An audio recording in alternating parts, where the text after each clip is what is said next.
शेती कामासाठी वापरला जाणारा ट्रॅक्टर ही काही लक्झरी कार आहे का? BMW, मर्सिडीज यासारखी ऐशोआरामाची वस्तू आहे का? अहो, ही उत्पादनाची साधन आहे. कोट्यावधी शेतकऱ्यांच्या शेताची मशागत करणं, पेरणी करणं, ऊसाची वाहतूक करणं यासारख्या गोष्टींसाठी वापरला जाणारा हा ट्रॅक्टर हा शेतकऱ्यांसाठीचा अत्यंत आवश्यक साधन आज बनलेला आहे. एक काळ होता दाराशी खिल्लारी बैलांची जोडी झुलत असणं ही अभिमानाची गोष्ट होती. पण आज 21व्या शतकामध्ये ट्रॅक्टरशिवाय शेती शक्य राहिलेली नाही. आणि अशा या शेतीच्या उपयोगासाठी असलेल्या ट्रॅक्टरला तुम्ही जर लक्झरी कारसारखं समजायला लागला आणि तशासारखे कर जर त्याच्याकडून वसूल करायला लागला तर शेतकऱ्यांना वरती हा अन्याय आहे. देशामध्ये 56,500 कोटी रुपये या ट्रॅक्टर चालकांकडून खंडणीसारखा कर तुम्ही वसूल केला. सरकार हे वसूल करत आहे. नाही ते कर डिझेलवरती लावलेले आहे. एक कर तुम्हाला सांगतो, एक्सप्रेस वेसाठीचा सेस कर केंद्र सरकारने डिझेलवरती आकारला आहे, तब्बल 36 रुपयांचा 1 लिटरला. आणि दुसऱ्या बाजूला सर्व एक्सप्रेस वेसाठी सूचना काय आहे की या एक्सप्रेस वेवर ट्रॅक्टरला प्रवेश बंदी लावलेली आहे. म्हणजे ज्या एक्सप्रेस वेवर ट्रॅक्टरला पाऊलसुद्धा टाकू दिलं जात नाही, 1 किलोमीटरसुद्धा ट्रॅक्टर चालणार नाही, आणि त्याच्यासाठीचा खर्च, त्याच्यासाठीचा कर 36 रुपये लिटरप्रमाणे त्याच्याकडून वसूल करतात. दुसरा कर लावलेला आहे NCCD म्हणून, राष्ट्रीय आपत्ती निवारणासाठी 2000 साली लावलेला कर आहे. कर लावला होता तात्पुरत्या कालावधीसाठी, आणि आज तब्बल 25 वर्ष ते कर लावला आणि विसरून गेले, फक्त त्याची वसुली चालू राहिली. आणि 25 वर्षानंतर सुद्धा तो कर वसूल केला जातोय. कोणासाठी तो कर आहे? आपत्तीग्रस्तांसाठी, शेतीमधल्या आपत्तीग्रस्तांसाठी. आपत्तीग्रस्त कोण? ट्रॅक्टर चालवणारे शेतकरी. म्हणजे त्याच आपत्तीग्रस्ताच्या बोकांडी तो कर लावायचा आणि त्याच्याकडून वसूल करायचा. ही कसली नीती आलेली आहे? तुम्ही जर योग्य प्रकारे विचार केला तर तुमच्या लक्षात येईल की विमानाच्या इंधनाला कशा प्रकारे सूट दिली जाते.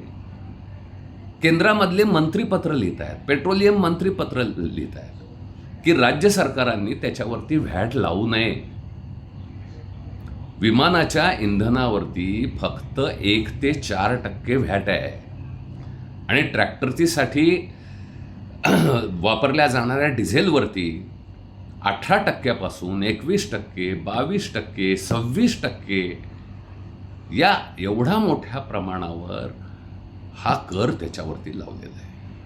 ह्या करातून गोळा होणारी रक्कम किती आहे? ह्या सगळ्या गोष्टींचा विचार करा.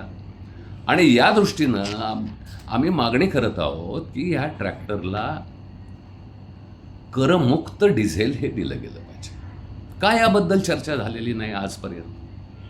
ना कधी संसदेत चर्चा झालेली आहे, ना कधी अर्थ मंत्रालयानं याचा विचार केलेला आहे. तो कशा पद्धतीनं शेतकऱ्यांशी व्यवहार तुम्ही करताय? आधीच तर शेतकऱ्यांना तुम्ही दुसऱ्या बाजूला त्या ठिकाणी त्याला उत्पादन खर्चावरती भाव देत नाही, जाहीर केलेल्या MSPला लीगल गॅरंटी देत नाहीत, आणि दुसऱ्या बाजूला त्याच्या शेती कष्ण्याच्या कामामध्ये तुम्ही किती हे लावताय, या ठिकाणी किती कर त्याच्यावरती लावताय. महाराष्ट्र राज्यामध्ये 21% व्हॅट हा डिझेलवरती, ट्रॅक्टरसाठी वापरल्या जाणाऱ्या डिझेलसाठी तुम्ही हा कर त्या ठिकाणी लावलेला आहे. याच्यावरचे कर बघा.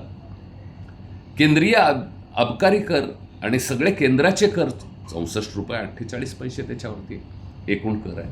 Basic excise duty, special additional excise duty, road and infrastructure cess, agriculture development cess, हे सगळे कर तुम्ही शेतकऱ्यांकडून वसूल करताय.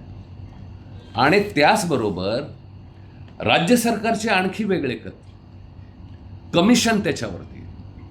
जगामधल्या 9 देशांमध्ये उदाहरण मी दिलेलं आहे की त्या ठिकाणी शेती कामासाठी वापरल्या जाणाऱ्या डिझेलला करामध्ये सवलती दिलेल्या आहेत. शेतकऱ्यांना या सवलती जगभरामध्ये दिल्या जात असताना भारतामधलं सरकार हे या शेतकऱ्यांना मात्र वेठीला धरून खंडणीप्रमाणे त्यांच्याकडून हा कर वसूल करत आहे. ही बाब मात्र आता सहन केली जाऊ शकणार नाही.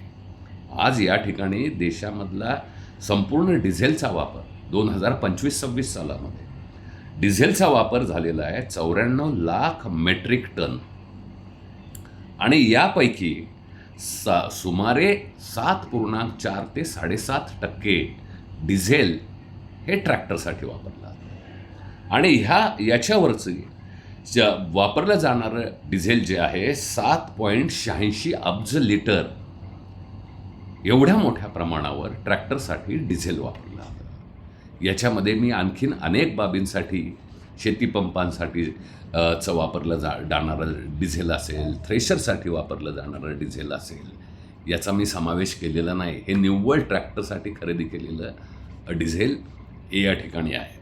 आणि यावरचा केंद्र सरकारचा कर आहे 47,000 कोटी रुपये आणि राज्य सरकारांचा एकूण कर आहे 9,500 कोटी रुपये. ही एकूण मिळून 56,500 कोटी रुपये हा कर शेतकऱ्यांकडून वसूल केला. आणि त्याचवेळी शेतकऱ्यांना वागवता कसं तुम्ही? कर्जमाफी द्यायची वेळ आली की ट्रॅक्टरवाले शेतकरी म्हणजे श्रीमंत शेतकरी त्यांना वगळा त्यामधून. म्हणजे इकडं दामदुपटीनं टॅक्स त्याच्यावरती लावायचा आणि कर्जमाफी किंवा अन्य सवलती असतील त्याच्यामधूनही त्या ट्रॅक्टर धारकाला वगळायचं. हे दुहेरी मार या ट्रॅक्टर चालकांवरती आहे. आणि अवस्था काय आहे ट्रॅक्टर चालकांची?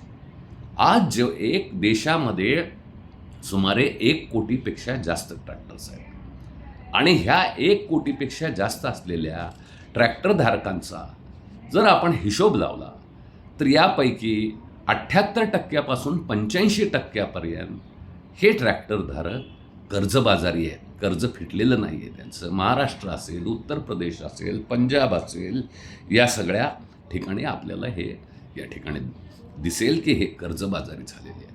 आणि अशा ह्या कर्जबाजारी असलेल्या ट्रॅक्टर चालकांना ना कर्जामध्ये तुम्ही सवलत देताय ना डिझेल च्या दरामध्ये त्याला सवलत देताय. दोन्ही बाजूची मार या शेती व्यवस्थेवरती मारून मुटकून शेतकऱ्यांना सहन करायला लावतो. पण या ठिकाणी जर आपण विचार केला की यांना 56,000 कोटीची सवलत दिली तर काय होईल?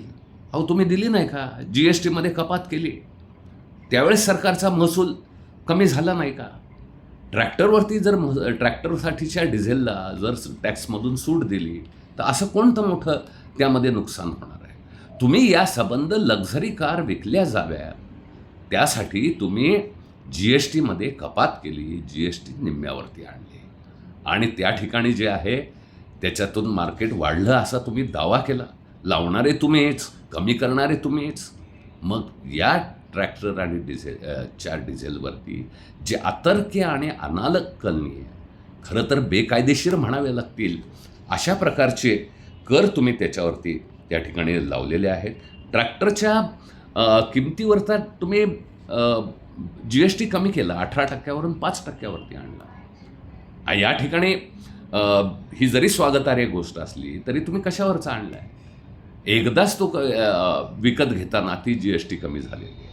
पण हा ट्रॅक्टर जो आहे दररोज त्याला डिझेल टाकावं लागतं आहे, दररोज डिझेलचा वापर करावा लागतं आहे आणि दररोज खंडणीसारखा त्याच्याकडून हा अनाकलनीय टॅक्स जो आहे तो त्या ठिकाणी तुम्ही वसूल करताय. हे किती काळ आणखीन या ठिकाणी चालू आहे? जगामध्ये जर आपण बघितलं तर ब्रिटनमध्ये रेड डिझेल याच्यावरती नियमित सूट दिलेली आहे. 80% कराची सवलत रेड डिझेल या शेतीसाठी वापरलेल्या डिझेल करता दिलेली आहे. ग्रीसमध्ये ती साधारणतः 18 रुपयामध्ये हिशोब केला तर 18 रुपयापर्यंत डिझेलच्या किमतीमध्ये ग्रीसमध्ये सवलत दिलेली आहे. पोर्तुगालमध्ये सवलत दिलेली आहे. ऑस्ट्रेलियामध्ये सवलत दिलेली आहे. अमेरिका आणि कॅनडामध्ये त्या ठिकाणी दिलेली आहे. या ठिकाणी ऑस्ट्रेलियामध्ये अशा प्रकारची सवलत आहे, कॅनडामध्ये सवलत आहे. दक्षिण आफ्रिका विकसित देश नाही, पण या दक्षिण आफ्रिका देशामध्ये सवलत आहे. सर्बिया श्रीमंत देश नाही, सर्बियासारख्या छोट्या आणि गरीब देशामध्ये सुद्धा ही सवलत दिलेली आहे. भारत सरकार ही सवलत कधी देणार आणि का देणार नाही, हा जाब आता ट्रॅक्टरधारकांनी विचारायची वेळ या ठिकाणी आलेली आहे. हे सबंध कराची रचना जी आहे, हे अर्थमंत्रालयामध्ये AC मध्ये बसलेल्या लोकांनी ही केलेली कर रचना आहे. तुम्ही कॉर्पोरेटला लाखो कोटी रुपयांच्या कर सवलती द्यायला तयार आहे. कॉर्पोरेट टॅक्स, वेल्थ टॅक्स, धडाधड सवलती त्या ठिकाणी दिलेली आहेत. कॉर्पोरेट टॅक्स तुम्ही वेव ऑफ करून टाकलेला आहे. मग एकदा करा ना शेतकऱ्यांसाठीचा डिझेलचा वरचा हा दंड आणि खंडणीसारखा जो कर आहे तो रद्दबादल करा एकदा. आणि तो का होऊ नये हा सवाल या ठिकाणी आहे. सबंध देशभरातल्या शेतकऱ्यांसाठी याचा अर्थ काय आहे? 1 कोटी ट्रॅक्टर चालकांपासून वसूल केले जाणारे हे 56,500 कोटी रुपयाचा हा कर, 56,000 रुपये छोट्या शेतकऱ्याचं वार्षिक उत्पन्न आहे. एका ट्रॅक्टरसाठी वर्षाचा कर्जाचा हप्ता हा या 56,000 रुपये इतका आहे. इतके पैसे हे कर, अन्यायकारक जे कर लावलेले आहेत, हे कर रद्दबादल झाले पाहिजेत. ही मागणी अखिल भारतीय किसान सभेच्या वतीनं आम्ही करत आहोत. सरकारला इशारा देत आहोत की हे तात्काळ याच्याबद्दलचा निर्णय हा घेतला गेला पाहिजे. पण आश्चर्याची गोष्ट यामधली आहे की जितकी तत्परता आमच्या देशातले मंत्री, खासदार विमानाच्या इंधनावरच्या कराचा व्हॅट रद्द करावा, इतकी तत्परता जर केंद्रीय मंत्री दाखवतात, तर आमच्या देशामधल्या ट्रॅक्टरला करमुक्त डिझेल मिळावं असं पत्र कोणी का लिहित नाही? कोणत्याही मंत्र्यांनी लिहिलेलं नाही ना, राज्य सरकारांनी त्या ठिकाणी लिहिलेलं आहे. या गोष्टीबद्दल शेतकऱ्यांनी अंतर्मुख या ठिकाणी झालं पाहिजे. ह्याच ट्रॅक्टरवर नाना तऱ्हेच्या गोष्टी तुम्ही लादताय. माझं म्हणणं आहे, ह्या ट्रॅक्टरसाठी एक स्वतंत्र वाहन प्रणालीचा दर्जा दिला गेला पाहिजे. या ट्रॅक्टर हे उपयोगाचं साधन आहे, उत्पादनाचं साधन आहे, देशाच्या राष्ट्रीय संपत्तीमध्ये भर घालणारं साधन आहे.